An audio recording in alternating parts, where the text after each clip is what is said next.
Now that we've crossed the line into 2026, it's really time we start cutting out the rot, don't you think? I mean, not soft pedaling it, rather, not rebranding it, but deleting it altogether. I mean, if Canada wants to stay competitive and united and free, we have to stop pretending that these bloated ideologies and broken systems are helping anyone but the bureaucrats and special interest groups who built their careers around them. I mean, take DEI for starters. That's diversity, equity, and inclusion. Those three words should mean something. But in practice, they've become bloated HR compliance schemes designed to divide people by identity rather than unite them by values. DEI should have been about broadening opportunity, not lowering the bar.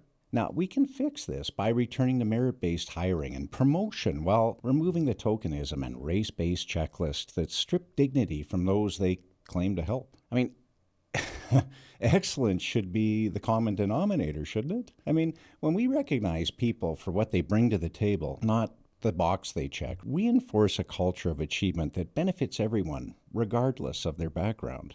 Then there's, one of my favorites, ESG, environmental, social, and governance scores. If that sounds like an abstract academic exercise, that's because it is, until your business gets blacklisted for not bowing to activist shareholders or government policy masquerading as finance. ESG should be voluntary, and it shouldn't be weaponized. Canadian companies that already lead on innovation and sustainability should be celebrated without being forced into a bureaucratic straitjacket. I mean, let's focus on outcome-driven progress, not politically filtered scorecards. I mean, instead of ESG mandates, government should provide transparent metrics, allow companies to opt in, and let the market decide what values really matter to them. My top of the list would be net zero. The environmental movement has truly lost its way. Canadians care about clean air and clean water and responsible energy, but not at the cost of economic collapse. Net zero targets were cooked up boardrooms and government offices with little regard for the real world impact on working families.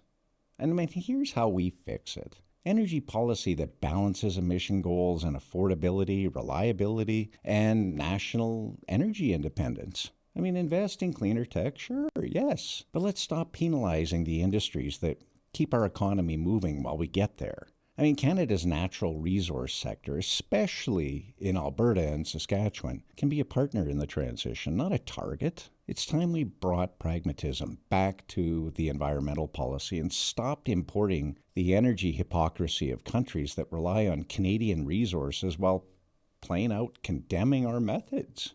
Globalism. It's stripped away too much of our control. It was sold as a win-win access to the markets. Cheaper goods, global cooperation. Well, you know what? In reality, it hollowed out industries. It outsourced jobs, and it tied our policies to unelected global bodies. Canada needs to reassert its independence by rebalancing trade deals and securing domestic supply chains and protecting industries critical to our future. The fix here isn't isolation. It's standing firm on Canadian interests first. That means investing in made-in-Canada manufacturing, supporting agricultural resilience, and ensuring we never again face empty shelves or medical shortages because we outsourced too much to too far-off regimes. How about the woke mind virus? Yes, it is a problem, but it didn't come out of nowhere. It filled a vacuum left by institutions too afraid to draw lines. I mean, we fix it by restoring common sense and resisting ideological capture. I mean, in education, teach students how to think, not what to think. In business, we focus on serving customers and creating jobs, not scoring social justice points. In government, serve all Canadians, not the loudest activist group in the room. The antidote to woke overreach is simple. Restore balance, and refuse to let loud voices rewrite the rules for everyone else.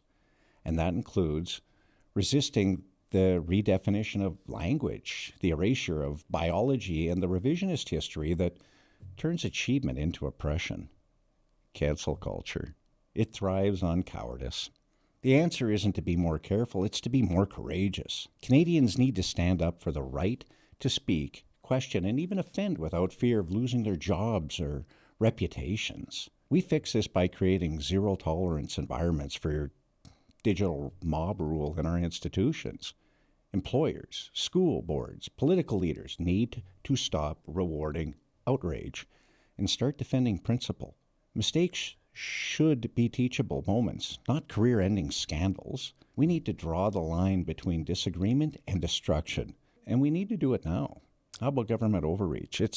It's really something that we can't afford to ignore anymore. I mean, temporary powers have become permanent tools of control. And if we want a freer society, we need real limits on government authority and a return to transparency most of all. Now, here's how we fix it. Sunset clauses on emergency powers, strict limits on federal intrusion into provincial matters, and a federal government that respects individual rights by default, not by exception. But we also need to ensure public servants are accountable, not just to internal departments, but to the taxpayer. A smaller, smarter government can do more with less, and Canadians will be better for it. How about media credibility? It's another casualty of all of this. The legacy press has blurred the line between journalism and public relations. And the fix?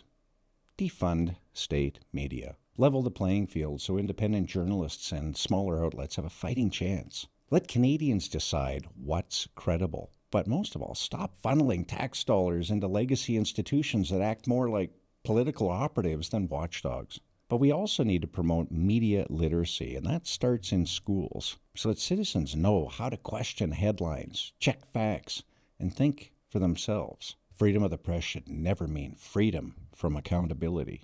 And in our schools, the focus must shift back to education, not ideology. That means less political activism and more math, science, literacy, and real history. Parents should have more say, not less. And the fix is simple. Full transparency in curriculum, open communication with families, and a hard stop to politicized content that does more harm than good.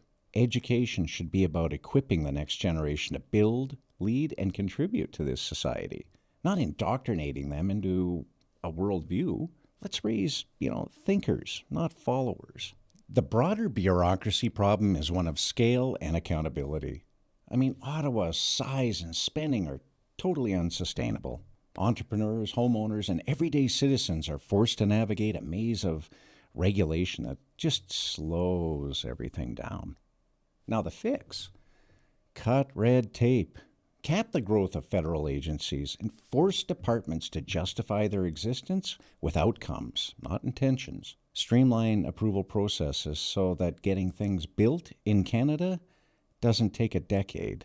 Incentivize innovation by making it easier, not harder, for businesses to launch and to grow. And let's reward departments that simplify rather than complicate things. What Canada needs in 2026 is clarity, strength, and leadership that doesn't apologize for telling the truth. We need to reward work, not ideology. Build, not ban.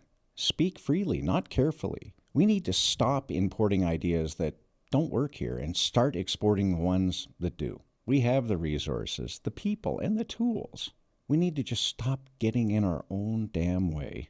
It starts with deleting the junk. DEI quotas, ESG mandates, net zero absolutely everything, globalist economic surrender, ideological conformity, cancel mobs, bloated government, media gatekeeping, radical school policies, and the mountain of bureaucratic nonsense that slows down the progress in this country. But deletion isn't destruction. It's clarity. We're not tearing us down. We're clearing the path. I mean, Canadians are waking up. The silent majority is getting louder, but we can't stop at frustration. We have to act. Elect leaders who won't play along. Support businesses that speak out. Defend speech, even when you disagree with it. And most importantly, stop pretending this is the new normal. It's not.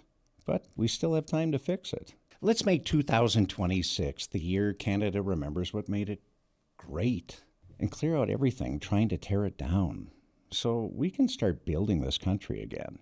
And if you've seen something in our society that doesn't belong, say so. Speak up.